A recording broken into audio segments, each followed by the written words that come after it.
What's up, everybody? Keith and Allen here, and today we are bringing you a review of Dragon Ball Z Resurrection of F. Follow-up to Battle of the Gods, Dragon Ball Z is coming to full swing again with a new series, and this is the new movie that's been released overseas, bringing back Frieza back from the dead to settle his score with Goku and Vegeta, and that pretty much is the entire plot. Some remnants of Frieza's crew. You know, there's wars going on there's inner fighting, and one guy's like, yeah, we need Frieza back, man. So they come to Earth, get the Dragon Balls, wish for Frieza back. He's in pieces because for some reason he came back the way he left. in cubes. So he's in cubes, but he's okay though, because he can survive like this. And he's okay, and they kind of scoop him up, put him in a garbage can, go back in their ship. Now this takes place, of course, after Battle of the Gods, so this takes place after the Majin Buu series. Frieza has a gigantic gap in the power, so basically Frieza says, you know, I'm a fighting prodigy. If I train for 4 months, I could catch up to them, and I could, you know, I can go back at Goku stronger and better than him. But it takes him 4 months to train. At the same time, Goku and Vegeta are training with Whis and Beerus out in whatever dimension that they were in, and they're training how to use this Super Saiyan God, Super Saiyan ability, and they're training to make themselves better at the same time. And as they're training, Whis is like, you guys would do better if you guys work together. And as the true pure-blooded Saiyans they are, they're like, nah, we don't do that. And you know what? The camaraderie between Vegeta and Goku are probably the best parts, because it's a little different than it usually is. Usually it's Vegeta being like a little bitchy kind of, going, no, I don't want to help you, why would I help you? But this time he knows he has to help him. He's still a little reluctant, but he does it, and he knows he has to do it. So I like that aspect of their relationship now, because this is after Buu. It's after Vegeta realizes that Goku was better, and he came to terms with it, that they actually work together better than apart. But they still don't want to be cheap about it. I like that. Whis points out major flaws in their fighting. He says that Vegeta gets too stressed too easily, and that leaves him open to get attacked. Yeah. And he said that since Goku's so strong, Goku takes everything lightly, and that leaves him open for attack. So Whis is basically out to improve them both. Tune them up a little bit. Yeah. So that's why he says they should work together, because if they work together, they won't have those weaknesses. Yeah. To me, the best part of this movie was probably the beginning of it. Before Goku and Vegeta get on the scene, Frieza comes in his old form, and he comes with a barrage of henchmen. You know, a million. I don't know. Yeah, he had gigantic. All these henchmen fit in his little ship. I don't know how it happened, but he comes to the planet and he fights. You know, He fights Krillin, Tien, Master Roshi, who was a big surprise. Actually, did something. It was actually worthwhile, which was pretty cool to see. Piccolo. And to me, that was probably one of the better parts, because it was lesser people. Jocko, the space patrolman. Jocko. We'll get to that. the smaller people getting their time to shine against the henchmen, and then seeing how much they've grown, which I guess wasn't really that much if you think about it, but... In Gohan's case, how much he's... Degrown. Devolved. I guess since Battle of the Gods and since having Pan, Gohan has not trained at all. Full-blown daddy. He's full-blown daddy. His muscles are gone. He's not even muscular anymore. Yeah, his character design was a little weird. Yeah, he's not even muscular anymore. Like in Battle of the Gods, he still had his muscles. Yeah. And now he does not. Even in GT, which I know they're discounting for some reason, but even that, he looked more like a fighter. In this movie, he looks like he was really just there. He was a businessman. I think Tien was bigger than him, which was a little odd. That was weird. It's interesting to see them all. I think like the biggest surprise, like you said, was Master Roshi, seeing Master Roshi fight, because you really haven't seen Master Roshi fight since World's Strongest. Yeah. Since World's Strongest, probably the last time he fought in Dragon Ball Z. Yeah. And you know, they're like, even watching them fight, like I guess because the animation's a lot better now. The way that they're fighting actually looks like real martial arts. Like Tien, it had like it wasn't like the same. When Dragon Ball Z, when you have Goku fighting like a super being, it's always the same quick shit, and it's like so fast, and it's supposed to be awesome and epic. But when it brought them back down to like a Dragon Ball level, where the fights, it looked like it was actual hand-to-hand combat. I like that a lot. That was probably my best part of the movie. Yeah, because they didn't really use Blast on Frieza's henchmen. They mostly fought them with their hands. And it was a good solid scene. Like, they were fighting hundreds of them hand-to-hand in combat. Right. And it brought it back to, like, the way early Dragon Ball Z was and how Dragon Ball was, where it was more of a martial arts and skill-based, more than just blast and disappearing and speed. Right. I mean, they do the signature moves. So you have Krillin doing Destructo Disc. Yeah, you got the Tri-Beam, all the signatures I guess Gohan's Masenko. And you do see Hell's Grenade from Piccolo. So you do see their signature moves, but that was basically just like kind of one time they did it, and then the rest of the time they fought with their hands. Yeah, exactly. It is awesome to see Frieza again, but it's kind of pointless. It's as pointless as you would think it is. Like, they amp it up to be like Frieza's finally gonna stand to them, but he really can't. And he did. He knocked out Gohan one punch. Gohan. I'm talking about when he's there fighting with like Goku. Oh. And they amp it up like he's gonna be, but in the end, he falls short. His highlight is basically knocking Gohan out with one punch. Yes, that's pretty much. And it also shows you how far Gohan has fallen off. That Frieza in his base form, tiny little Frieza with his little horns like this, literally punched Gohan in the stomach and stopped his heart. Exactly. And they had to Piccolo had to do CPR to bring him back. Yeah.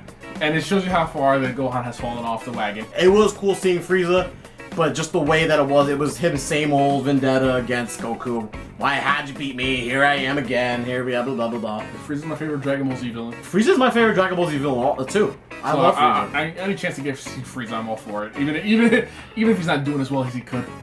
Yeah, to me, it takes away from Frieza a little bit. Because Frieza was the imposing Dragon Ball Z villain. And this movie, really, he was outclassed. Even in his super gold Frieza form, he was outclassed technically, even from the start. Well, like, he holds his own, but they technically basically say, you're nothing still to us. You're no threat. He's no threat to Goku and Vegeta. Which means he's no threat. But to the same token, you're right, it does kind of take him off or whatever, it can take away. But it still adds to him to the point where, wow, after all these years, Frieza, 4 months of training, Frieza in 4 months caught up to at least that much of them. Yeah, but that's still after being killed and being beaten twice, and it just takes away. He fought more epically against Goku in the long, I'd rather just have that image of Frieza, of the one that he wouldn't give up. He just was so mad about losing that he just kept going and going and going. And now he comes back again, and he's like, this is my new super form, and they're like, we already know how to beat you, but we'll humor you, and we'll just fight one-on-one, and there's really no threat to anything that's happening. I mean, everyone's just watching it. Whis and Bills are like, we can beat both of you, so there's no threat here anyway. And it's just kind of pointless. There was no tension between anything that was happening. Yeah, in my opinion, there was no tension. Frieza... I love Frieza. And I get it that he still wasn't a match for them. I mean, he held his own in the beginning. He was doing fine in the beginning. But if you've seen the Namek Saga and you know how Frieza lost, you kind of know how he lost here too. Yeah. He lost basically the same way. And I'm not talking about the way when he got hit by destructive discs. I'm talking about when Goku first said, "You're done. I don't want to fight you anymore." Exactly. He lost that exact same way. The exact same way. So after all this time, he still did not learn his lesson. No, he learned a lesson. He had a plan B. Oh yeah. He did have a plan B, which we will not spoil. But he had a plan B. But I did not like the plan B. And a plan C. He had a plan B and C, actually. Frieza will prepare this time. Yeah, we can't really go into it without spoiling, but Frieza does something kind of, I think, out of character. Kind of out of character for every Dragon Ball Z villain. I can't think of anybody that's actually done something like that. It's out of character for a Dragon Ball Z villain, but it's completely in character for a villain. Yeah, but Frieza, I mean, we can't spoil it. I mean, he basically does something very cowardly. Let's face it, he does something very cowardly to win, to the point where he doesn't even do it. He has somebody else do it. Hey, whatever worked. Which kind of defeats the point of his character. Even the point of him being there. His point of him being there was to demonstrate to Goku that he is stronger than him, that he can beat him, and he will be better at fighting than him. But then he does something completely out of left field, and it's just like, what the fuck did that just come from? And even that, consequentially, didn't matter because there was still Vegeta looming over him. For some reason, I don't know why Frieza thought Vegeta was on his side. I don't understand that either. Points in that movie. Last time Frieza saw him, Vegeta disappeared in front of his face after he killed him. So I don't know why Frieza thought Vegeta was with him, but he thought he was. And so Vegeta has like 3 minutes to shine. Yeah. But and then even then it was robbed from him. Vegeta is my favorite character in Dragon Ball Z, and it is nice to see him actually, fight Frieza and kind of beat him. But he was already beaten before he even fought him, so it was kind of like a depowered Frieza fighting a completely powered up, blue-haired Super Saiyan God Vegeta that is kind of like, come on. I mean, at least Vegeta's a Super Saiyan God, Super Saiyan like Goku. And he didn't do anything though. At least they put him on Goku's par now. He threw a couple punches. But at least he's on par with Goku now. Yeah, well that's the point, is because they're supposed to be equals now. Now they're equal, so now they're on par with each other. Because they're supposed to fight as one, which makes sense. Right, so which is good, I like that. No longer is it the days of, fuck, Goku's stronger than me, man, I gotta get better than him. Now we're even. Now let's see who can get better than each other. Yeah. Overall, overall the animation, the fight scenes are amazing. Sometimes they have a little 3D, which is a little weird in it, but it fits. It moves so fast. You can't really notice it, so it's not even that big of a deal. The characters look all pretty. They look nice. It's good to see them back after so long. It's good to see Frieza. I missed him. Yeah. Story-wise, is just there's not really much to it besides Frieza's just back to fight again. That's pretty much it. Yeah. Yeah. There's a new character they introduced, Jocko the Space Patrolman, which was kind of the most random thing I've ever seen in Dragon Ball Z history. He is a space cop, as you can get from his name. And he basically is there to warn the heroes of Earth that Frieza is back and he's coming for them. And what is this man gonna do about Frieza? Gymnastics. He was a gymnast. He while everyone was fighting their like 100,000 group of Frieza's henchmen, he was like dipping and dodging and running and finding creative ways to beat them. Yeah, he was basically just parkouring around and doing flips and shit. He had a gun. He shot kneecaps out. He shot kneecaps. He kind of fades.